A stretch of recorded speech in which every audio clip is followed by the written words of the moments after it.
Hello everyone, this is Defense Politics Asia, and this is the summary for the day of, let me put it up, 525 to 528 for the 2nd to the 5th of August. And there will be a bit of information coming out from today's, from the 6th of August. And I again, this is a multi-day SITREP because of family tragedy. I have a family member that passed away in Malaysia, and I have to attend the funeral over in the next country.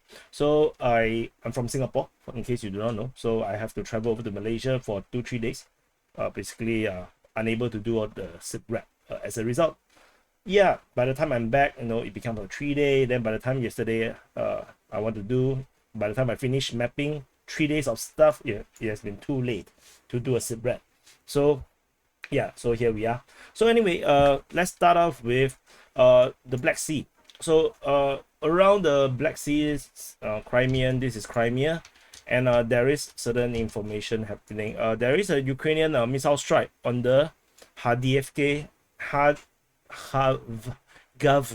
Gavzievske. Oh my god, I don't know how to pronounce this. So Gadiskoye airfield. Anyway, this airfield got struck by unknown type of missile. So the Ukrainians have struck this airbase. So not much information was being mentioned about this. So that's about it. So and then the Ukrainians also launched a surface drone strike over at Novosilka naval base by 2 unmanned sea boats. So they were destroyed. So this is reported by Ryba and the Russian Defense Ministry. So there's a pretty important thing, since the Russian Defense Ministry actually mentioned about they got attacked. There are some footages, but it's from very, very far away. Someone living in the mountains, taking this view. So didn't cause any damage, so not very important. But there was another drone strike. They struck near the Kerch Strait, which is where the Crimean Bridge is. This is the Crimean Bridge, and so the video of this attack was actually being published on Twitter as well. It went a little bit of viral. It was attacking a cargo ship. So this actually caused a lot of displeasure with the pro-Russian side, saying that it's attacking a civilian vessel, which technically it is. But this vessel is actually a Syrian vessel, so it's transporting oil to the Russian military. So which is why the Ukrainian think that it is a good idea to attack the vessel. But usually this is a bad idea, because Syria is not part of this war, and this will actually cause in World War II, World War One, where the Germans actually strike American cargo ships, it eventually brought the Americans into the war. So this is also the similar situation why you don't see the Russians attacking any of these cargo ships that is traveling into Ukraine, because it simply expands the war. And I'm not sure if the Ukrainians are ready to see Ukrainians seeing Syrians being deployed in Ukraine, because the Syrian declare war on Ukraine or something. So let's not get there. Let's hope we don't get there. Moving into the southern front, we do not have any much information about the Kherson front, except that there is information that the Ukrainian forces, all these recon forces, scouts, commandos, whatever you want to call it, amphibious marines, has been roaming all around all these islands along this Dnipro River. So that's about it. We do not have any concrete information about this area here. And I'm moving into the Zaporizhzhia front. So this is Zaporizhzhia city, and this is the Zaporizhzhia front all the way to the Velyka Novosilka sector. We also have the Wyatt sector, Orikhiv sector, and the Kamyanske sector. So basically this is how we break it up. So there is in the latest information in today's Russian Defense Ministry's summary, they reported that they strike the Zaporizhzhia airport hangar with aircraft equipment, whatever that is supposed to mean. It might be aircraft, it might be just equipment of the aircraft, like screwdrivers and nails, wooden planks. No, I don't know. So basically, so they hit something here in the Zaporizhzhia airport. And over at the Kamyanske sector, we have flaring up of fighting over at Pyatikaki. The Ukrainian forces managed to re-enter Pyatikaki and entrench themselves within it. And they actually did try to attack the Russians around Pyatikaki. So this might be the initial attempt at trying to infiltrate.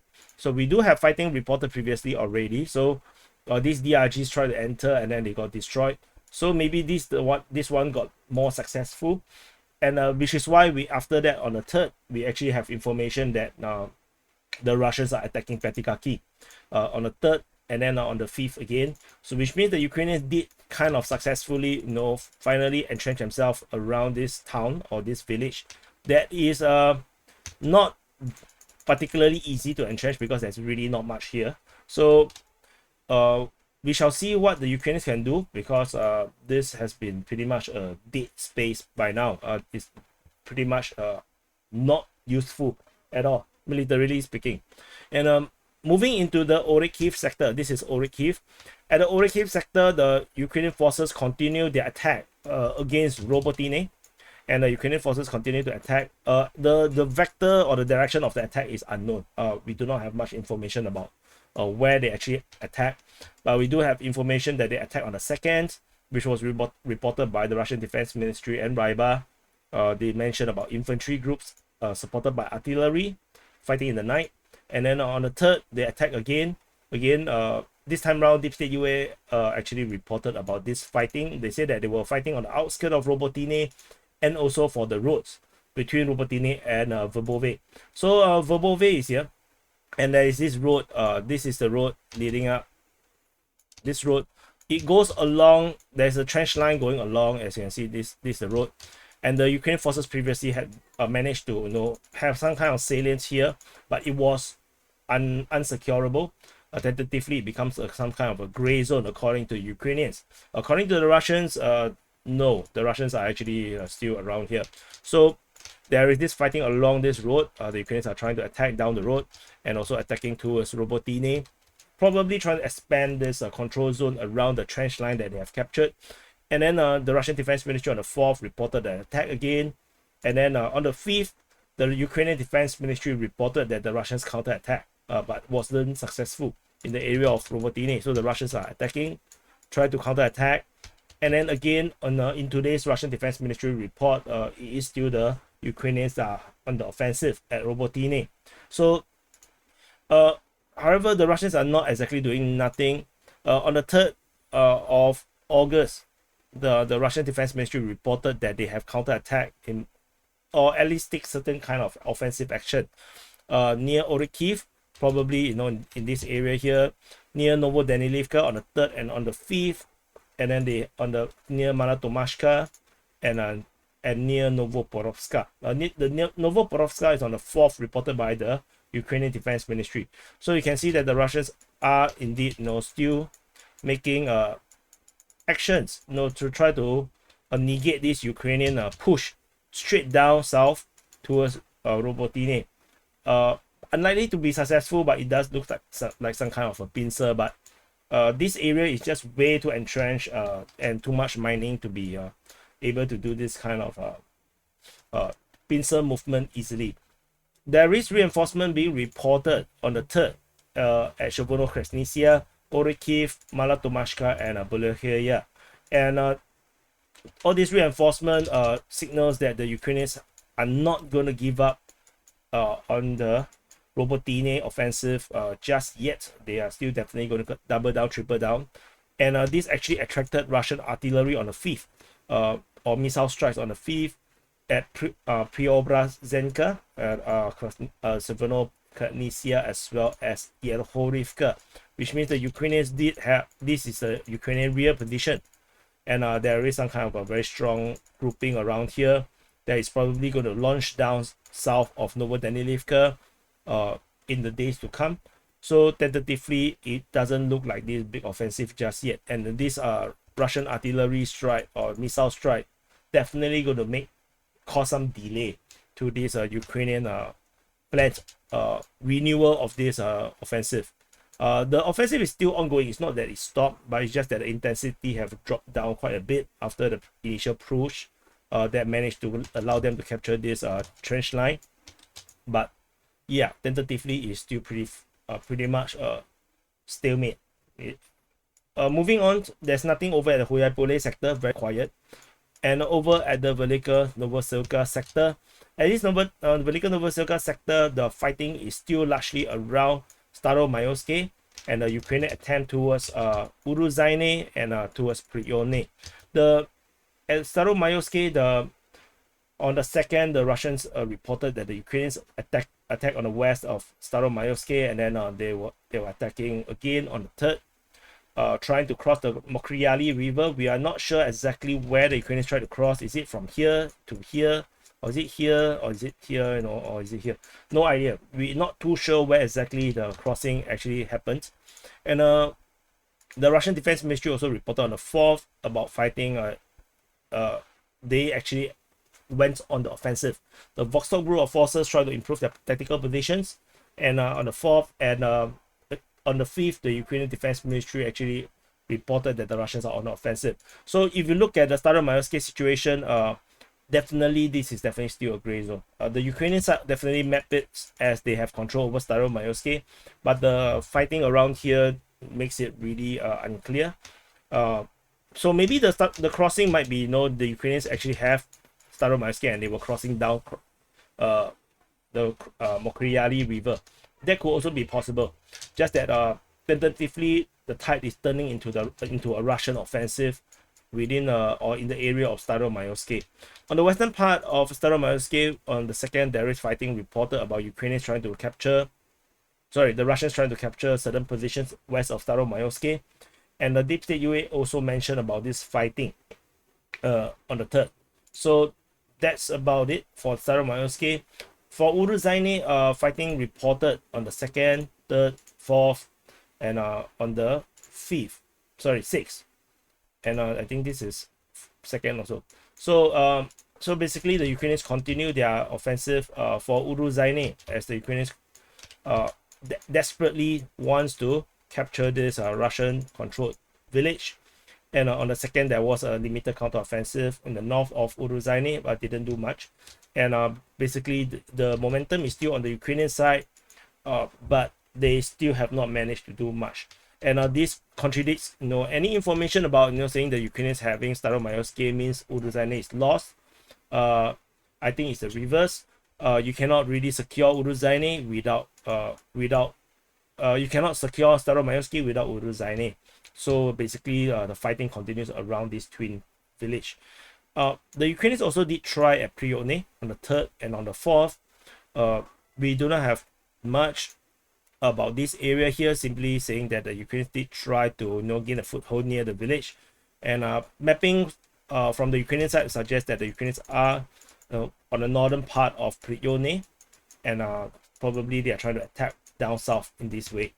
So that's all from the Velyka Novosilka sector. Over at the Donetsk Front, so this is Donetsk Front, and the Donetsk Front we have the Ukrainian offensive around the Volhyda region. Previously we did talk about the Ukrainians trying to attack Volodymyrivka and Mikhailsk, which are all eliminated by artillery. This time around they go a bit nearer from their stronghold at Volhyda. So they managed to attack and recapture the entire of the Dacha area west of Volhyda and managed to push all the way south and to the edge of the Mikhailsk Dacha, which is over here. And so this is Mikhailsk, and the fighting is being reported by Surya Maps, Deep State UA, as they mentioned. And the Deep State UA mentioned about knocking out the Russians in the area of Mikhailsk Dachas, which is unclear, because I don't think that is the case. But anyway, on the 4th of August, this information is then acknowledged by the pro-Russian source Ryba about the fighting near Mikhailsk. Tentatively, I didn't see any information about the fighting on the 5th, so maybe this is as far as the Ukrainians want to go as of now. And the fighting is pretty fierce. So because on the 3rd we still have not seen the information acknowledging this from the pro-Russian side.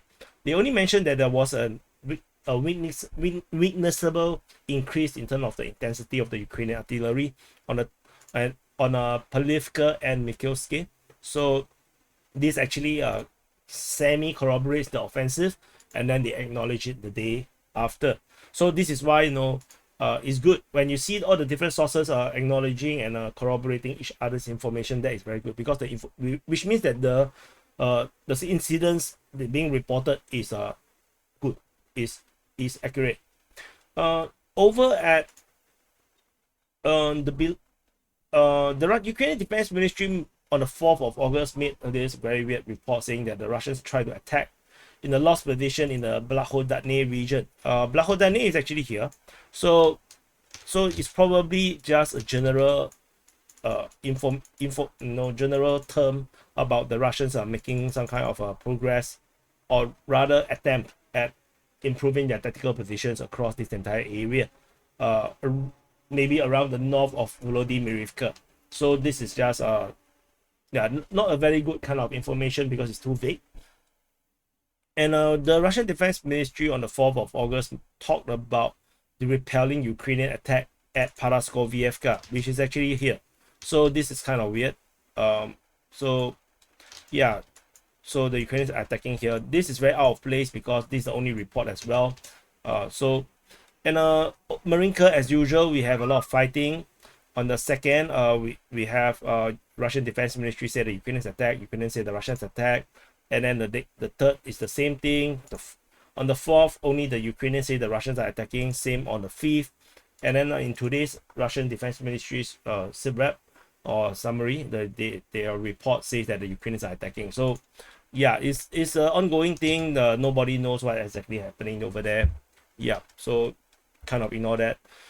Syrian maps reported on the southeastern part of Krasnohorivka, the Russian forces made some progress. They say that the Russians captured this little worm here, this little worm, and so that's it. That's the report from Syrian maps. And what is more interesting to me is actually the fighting being reported at Staromihailivka. So we have on the 2nd, the Russian Defense Ministry said that the Ukrainians attacked Staromihailivka, and they continue to report this on the 4th and on the 5th. They continue to say that the Ukrainians are attacking Staromihailivka. The Ukrainians did mention on the 4th about the Russians attacking at Staromihailivka, which is unusual because the Ukrainians do not hold Staromihailivka. So this actually makes it sound like the Ukrainians actually have some positions very near and the Russians are attacking. And on the 4th, the Ukrainians also mentioned in a separate report. So this is the evening report. But by the time the next morning's report on the 5th of August morning's report about the 4th, they actually, instead of using Staromihailivka, they say Krasnohorivka. So they changed the report. So yeah, you can read it whatever you want, but which means that there is definitely fighting around this area here. So yeah, this is on the western part of Donetsk city.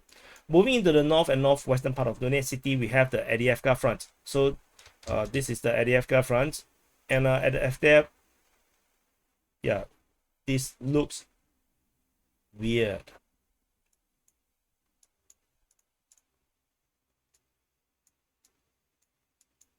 Okay, so sorry, I'm getting a bit bored. So we have fighting reported at Pervomaiski on the 3rd. The Russians are attacking. Then the Russians then say the Ukrainians are attacking on the 4th, and on the 6th, which is today's report, the Ukrainians still continues to attack Zhivany on the 2nd, and then they gave up basically ever since. Geolocation of Russian forces on the 3rd at this position, which means that the front line of our mapping is accurate. We have some fighting reported at Opitny on the 3rd of August, according to Syrian maps. The Russians basically attack in this direction, expanding their control around this area here. Not much. It's just a very few 100-meter kind of thing. Yeah, it's like let me measure. It's a bit like 100-200 meter. So quite depressing, you know, fighting in these areas. It's like, you know, the forest line just go on and on forever, and then the enemy is there killing you. So over at the southeastern part of Avdiivka, the Ukrainian Defense Ministry, in a rare instance of clarity, talk about Russians attacking in the southeastern part of Avdiivka, and they mentioned this on the 3rd, 4th, and on the 5th. In terms of 4th and 5th, they did not mention southeastern, but because this set a precedence, so now I will just assume that the Russians are attacking from the southeast.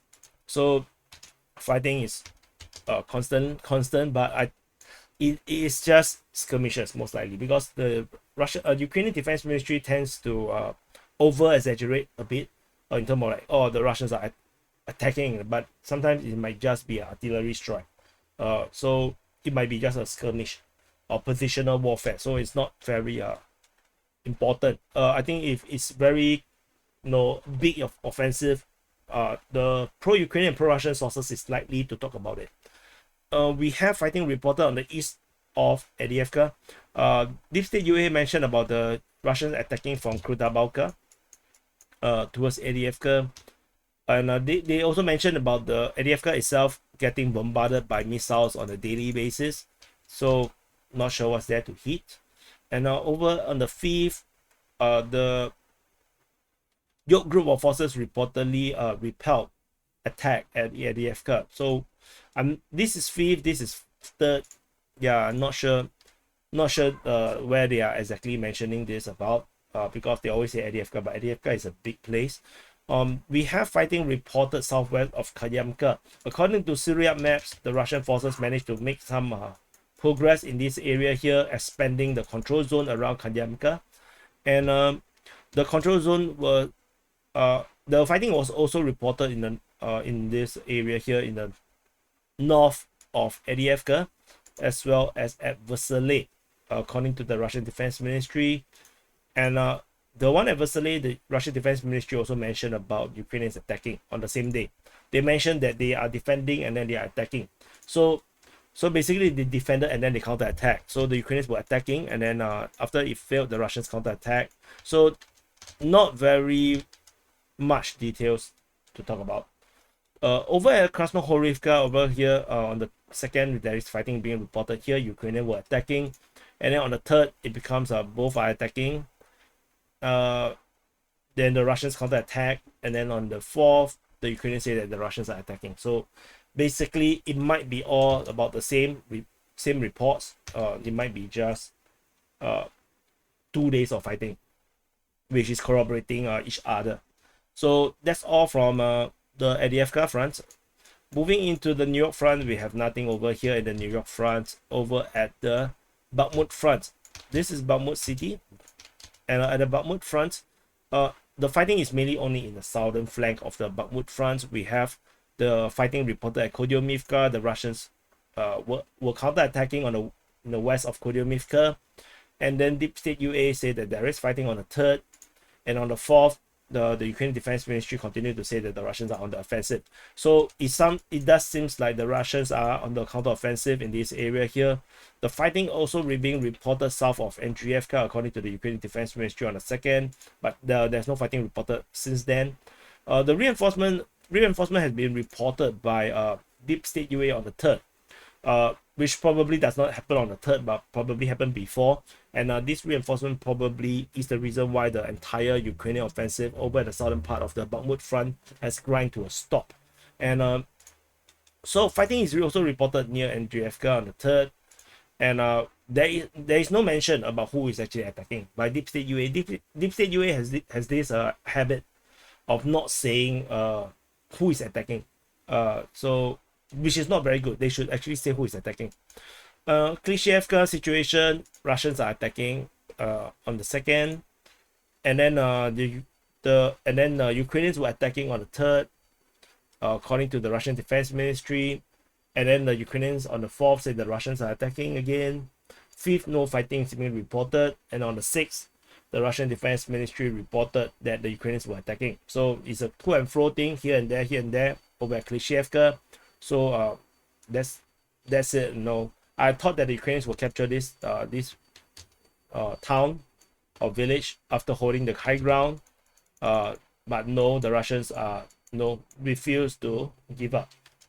On the 3rd of August, the Ukrainian Defense Ministry made this unusual report saying that the Russians are attacking on the south and southeastern part of Ivanovsky, or at least in the direction of. So basically, they say that this Ivanovsky, and say that the Russians are basically attacking towards the southeast of Ivanovsky and to the south of Ivanovsky. So yeah, that's the report. And we have nothing over at the northern flank. Can you imagine that? Nothing, zero, nothing at the northern part. So which means the Ukrainian focus is now entirely on the southern flank alone. I'm not sure if this is any kind of indication that the Ukrainians are running low on manpower in this front line, or is it just a change of strategy?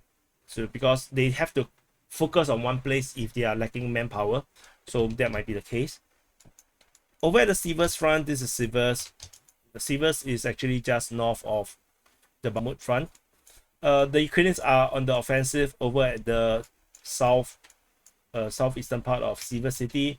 There is fighting being reported at Orikhiv on the 3rd, 4th, and 5th by the Russian Defense Ministry. With the 4th, the Ukrainians did try to, the Russians did try to counterattack. Yeah, they say that after repelling the Ukrainians' attack, they try to counterattack. And then the fighting is also being reported at Berestove on the 2nd and on the 3rd. So this is also red. Yeah. And then they did the same thing around here. So, and then there is fighting reported at Spurny on the 2nd and on the 4th. So the Ukrainians seem to suddenly change the vector and then focus on this area here. But the lack of report of fighting on the 5th suggests that this entire operation has failed. So unless they continue to try to do something on the 6th, which is today. And over at Bilohorivka, on the Luhansk area, there is fighting reported on the eastern part of Bilohorivka. Syrian maps reported some progress, and this is acknowledged, or probably the source of the information come from Deep State UA, that the Russians managed to capture some of this forest line. So the Russian forces previously were holding around this line, and they managed to push forward and capture this area here. So the Russian forces have basically moved forward closer to Bilohorivka itself. And this holding the forest line would mean that this entire area here is now forfeited, and the Ukrainians have to hold this line around here. This entire area will be no man's land. That's all from the Bilohorivka and the Siversk Front. Moving into the Kreminna Front. At the Kreminna Front, the Ukrainians continue their Kreminna offensive. As you can see, there's not much red icons here. It's all blue. The Ukrainians were fighting in or near Siversk Forestry on the 2nd, 4th, 5th, and even in today's report on the 6th. So this all reported by the Russian Defense Ministry. And Syrian maps on the 3rd reported that the Russians were attacking. This is actually also mentioned by Deep State UA. They say that the Russians are putting pressure on the Ukrainians. However, other than that, we don't really have any information. This information was on the 3rd. The Ukrainians were attacking Dibrova on the 3rd, and then also at Torsky, the center group of forces reported that the Ukrainians were attacking near Torsky. And on the 5th, they tried again. This time now, it was just attempted because the attack was thwarted before they managed to contact the Russian forces. So basically, yeah, this is what is happening. The Ukrainians are still trying to fight and capture this area here. And moving further up north, there is the Russian offensive of operations on the 2nd of August. And then that's about it from here. That's all from the Kreminna Front. Moving into the Svatove Front. This is Svatove. At the Svatove Front, on the southern part of the Svatove Front, where the Russian forces have this salient, the focus of the fighting is all around Kamyanske. The fighting is reported at Novosilka on the 2nd, 3rd, and 4th. according to the Russian Defense Ministry, with the Ukrainians concentrating their attack in the area of Novosilka, probably trying to hit into the rear positions towards Kamyanske to cut off this Russian salience that is currently holding west of Kamyanske. There is also fighting reported near Kamyanske on the 2nd. The Russians were still attacking on the 2nd. By the 3rd, the Ukrainians were on the offensive, reported by Ryba. And then on the 4th, this is Ryba reported that the Ukrainians continue their attack. And so far, that's about it on the west. And on the southwestern part of Velyka, the Deep State UA reported that the Russians attacked. So this Velyka, the Russians apparently attacked in this area here and managed to push the Ukrainian back from this area here that they previously seemingly have captured. And this on the 6th of August, which is in today's SITREP, the Russian Defense Ministry actually mentioned that the Ukrainians did try to counterattack southwest of Velyka. So this did not work out. And according to Deep State UA, Orikhiv currently is still pretty much gray, still much of a gray zone kind of thing. So we shall continue to see how this goes. The Ukrainian attempt at pushing out the Russians has not borne a lot of fruit, I would say, because largely the salience remains. As you can see, this entire area here is still under Russian control. So yeah, so that's about it. On the northern flank of the Svatove Front, we have the Novosilka and Kupyansk region, where the fighting has been ongoing for months and months and months. And finally, the Russian forces actually declared that they have captured Novosilka on the 5th of August. This is actually acknowledged by Ryba and Surya maps. The pro-Ukrainian side have not acknowledged this at all. The fighting at this area started from the 2nd, the 3rd, where the Russians were attacking, and then the Ukrainians tried to counterattack on the 4th. And then on the 5th, they are after the Russians have captured Novosilka, the Ukrainians continue to try to counterattack to retake the village, and this continues up to today on the 6th of August. The 2nd of August, the Russian Defense Ministry also mentioned about some counterattack. So the Russians were attacking in Novosilka region, and the Ukrainians did try to counterattack on the 2nd, but this is not worked out. Eventually, the Russians did capture it. There was fighting near Kupyansk. Usually this refers to the northern part, the Russians attacking in this area here. And this is reported by Russian Defense Ministry, Surya Maps, and Ryba, mentioning about the Russians managed to break into the Ukrainian northern lines. So this is the reason why they managed to capture Novosilka. Counterattack is being reportedly repelled on the 5th of August. So on the 5th of August, we also mentioned about the Russians capturing Novosilka, and so part of the counterattack, I guess, the Ukrainians did try to push back, and did not work out. However, and that's it from the Svatove Front, and moving into the Kupyansk Front. So at the Kupyansk Front, as you can see by the amount of icons around here, you can see that the Russians are actually launching a massive offensive. They have restarted their Kupyansk offensive, and this time round is concentrating along this northern front from Liman Pershi all the way to just off Orikhiv. And so we go one by one. Fighting is reported on the 2nd, southwest of Liman Pershi, with the Ukrainians trying to attack. And on the 3rd, so that's all from the Liman Pershi area. At the Sinkivka region, the Russians were attacking on the 3rd and on the 4th, according to Deep State UA and the Russian Defense Ministry. On the 5th, the Russian Defense Ministry say that the Ukrainians counterattack.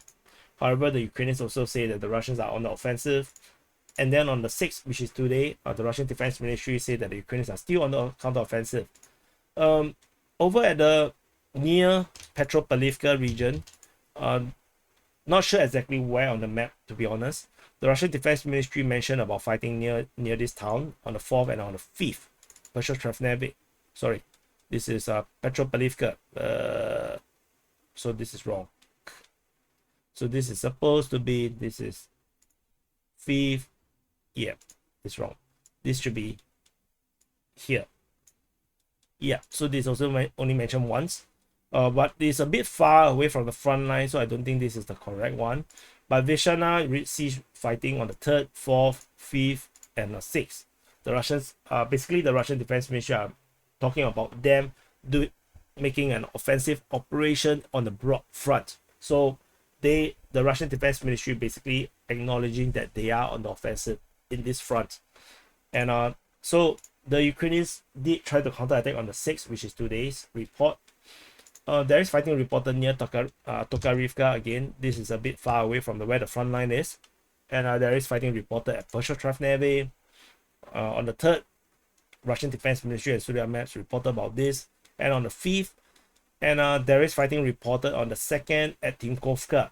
However, by the time that of the 5th, the fighting is then being reported to be at Zakhorovkovka. So this is reported by the Russian Defense Ministry, which means that the front line might come from this area here, push up to this area. It might be that case, but we are not sure because there's no reliable mapping about this area here. So I can't really tell exactly what it looks like just yet. So that's all from the Kupyansk Front. We have nothing at the Kharkiv Front and at the border region. So just some conclusion as usual. The Ukrainians looks really stretched. As you can see, the over at least this front line along Luhansk Kharkiv border, you can see that the Russians are attacking in multiple locations. This area in the Kupyansk Front, northern part of Svatove, southern part of Svatove, and sometimes in the Kreminna Front. And largely these are the ones that are the main ones. And the way how they attack, is one after another. First they attack here, and then they attack here, and then attack here, and then they attack here again. Then now they attack here, and then after the capture, they attack here. It's like the Ukrainians will have to, manage this entire front line, and they have to move forces very quickly if they do not have enough to try to deal with, this stretching of the Ukrainian forces across this entire front. And this is likely to force the Ukrainian command to reconsider about their offensive action in the Zaporizhzhia front, and also perhaps in the Bakhmut Front, to decide whether to pull forces away from those front lines if they do not have enough. Like, I do not know if they have enough or not, to be honest. So if they do not have enough, they might have to pull them from offensive actions. And perhaps this front line over here is the reason why the entire northern flank of the Bakhmut Front has been abandoned. The Ukrainians no longer is making this offensive around this area here. It's no longer a thing. Previously, we have the Ukrainians trying very hard for Bakhivka, for Yakhidne. They were fighting at Dubovo, Vasilivka, and Orikhiv, Vasilivka, trying to go down the highway. And it was looking very promising, But suddenly this attack is totally unreported, despite this SITREP is actually so many days long. So I suspect that the Ukrainians may either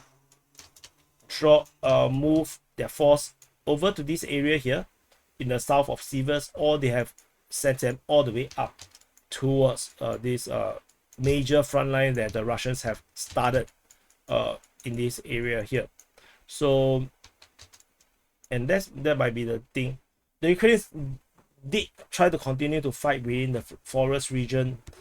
I'm not sure if it's a wise thing to do.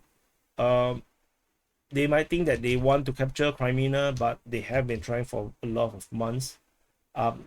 And it's pretty much a trap, But there's a lot of cover in the forest, so maybe that's why. And because of this stretching, as I mentioned about, it feels like the Ukrainians are unable to continue this fighting in the south, which is why we are also seeing this Russian counteroffensive largely happening around this area here. And of course, the Ukrainians are holding the line pretty well, tentatively, and the Russians are able to go on an offensive due to their reinforcement. So we shall continue to see whether the Ukrainian Bakhmut offensive will continue or not. but it's looking pretty bad tentatively, despite all these promising signs. You know, they almost on the edge of capturing Avdiivka and Kupyansk, and they were also on the edge of capturing Klishchiivka. And then suddenly, you know, we are not hearing this offensive action. You know, we are not seeing the capture. So it must be pretty painful, I believe, for the pro-Ukrainian guys. If you're watching, you know, it looks very promising, and I thought that the Ukrainians are going to push forward to capture it, but they did not. Avdiivka Front is a pointless place to talk about. Like, no one is being serious about this area, despite, you know, the number of icons being reported here, you know, the amount of things that is happening, but it's like nothing is happening as well. So it's like a bigger version of Marinka. You know, it's like this town. A lot of reports, but totally meaningless. Nothing's happening. This, however, is interesting with the Velyka Front, at the Velyka region, at the Donetsk Front, with the Ukrainians making this push just off Velyka, securing a bigger buffer zone. I'm not sure if the Ukrainians would want to continue this offensive. It might be very expensive to go on the offensive to capture Avdiivka or Novosilka. And of course, as usual, Velyka, Novosilka, the Ukrainians, as I mentioned, either they are unable to push out of Staromayorsk. So, assuming that the Ukrainians are correct, the Ukrainians have full control over Staromayorsk, but it looks like they are unable to push out of it. They are totally unable to push out of it, or they are actually not fully in Staromayorsk, maybe just on the northern outskirts, and the Russians are actually, you know, holding them back, and this entire area become a no man's land. So it could be that's the situation over at Staromayorsk. And as I mentioned, without Uruzhaine, the Ukrainians cannot fully control Staromayorsk. So that's the situation over at this area here. Prione, not very important. I don't think anything will happen over there. And then the Ukrainians did try to continue for Robotine. As I mentioned before, this is a senseless line to go down. I have no idea why they decided to go this way down. It's like, you know, choosing the most difficulty to play a computer game, and this is no Asian level, and even the Asians probably cannot break through this. So yeah, but we still did have reports about the reinforcement, so we are probably going to see more Ukrainian offensive in this area here. And the situation at Petikaki is, like I said, is not very meaningful. Ukrainians attacking in the Black Sea region, I think nothing much to talk about. It has been ongoing for some time, except that they now attack a cargo vessel. And this is, like I mentioned earlier, this is not going to be a good thing, because cargo vessels ultimately are civilian vessels. They are not military vessels, despite they are actually contributing to the war fighting effort. But exporting grains from Ukraine allow the Ukrainian state to have income to fund their military, is also feeding the military actions. So that's why, you know, you don't want to go towards that route. There are arguments on Twitter saying that, you know, the Russians strike grain storage, so why not strike Russian vessels? Sure, if that's the game you want to play. So anyway, this is the summary for the day of 525 to 528 for the 2nd to the 5th of August. Thank you for watching, and I will see you in the next update.